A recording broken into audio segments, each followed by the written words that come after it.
નમસ્કાર dB live ન્યૂઝમાં આપનું સ્વાગત છે।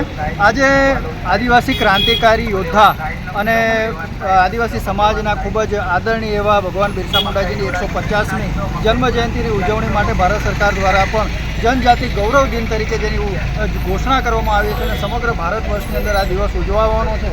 ત્યારે આજે આપણે બિરસા મુંડા સર્કલ ઘોઘંબા ખાતે છીએ અને આજે અહીંયા બિરસા મુંડા સર્કલ ઘોઘંબા ખાતે તૈયારીઓને અંતિમ ઓપ આપવામાં આવી રહ્યો છે। બિરસા મુંડાજીના સર્કલની પ્રતિમાનો શણગાર કરવામાં આવ્યો છે, સજાવટ કરવામાં આવી રહી છે।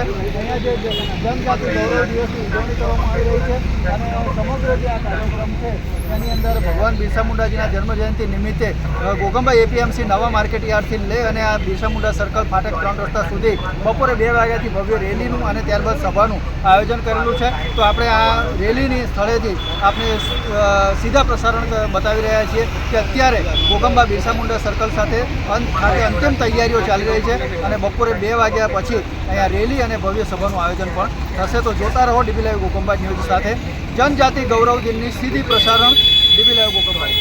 જાવેદભાઈ, શું કહેશો આજના કાર્યક્રમ વિશે?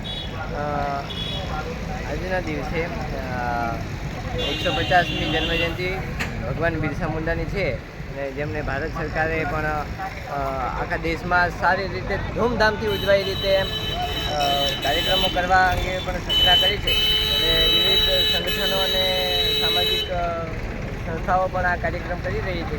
તો અમે પણ અહીંયા જનજાતિ કલ્યાણ આશ્રમ તરફથી અહીંયા ઘોઘંબા ખાતે નવા એપીએમસી માર્કેટથી લઈને બિરસા મુંડા સર્કલ સુધી સભા અને સરઘસ રેલી કરી રહ્યા છીએ। ભગવાન બિરસા મુંડાનો 150મો જન્મદિવસ છે અને જેને જનજાતિ ગૌરવ દિવસ તરીકે પણ ભારત સરકારે ઉજવવાની જે ઉદ્ઘોષણા કરી છે, એટલે એના માટે અમે બધા તૈયારી કરી રહ્યા છીએ અને આજે બપોરે 2 વાગે ઘોઘંબા નવા એપીએમસી માર્કેટ યાર્ડથી ભગવાન બિરસા મુંડા સર્કલ સુધી એક શોભાયાત્રાનું આયોજન કરેલું છે અને એપીએમસી માર્કેટમાં આજે જાહેર સભા પણ કરેલી છે। તો એના માટે આ જાહેર સભા અને શોભાયાત્રામાં પધારવા માટે તમામને હાર્દિક આમંત્રણ છે। સૌને રામ રામ।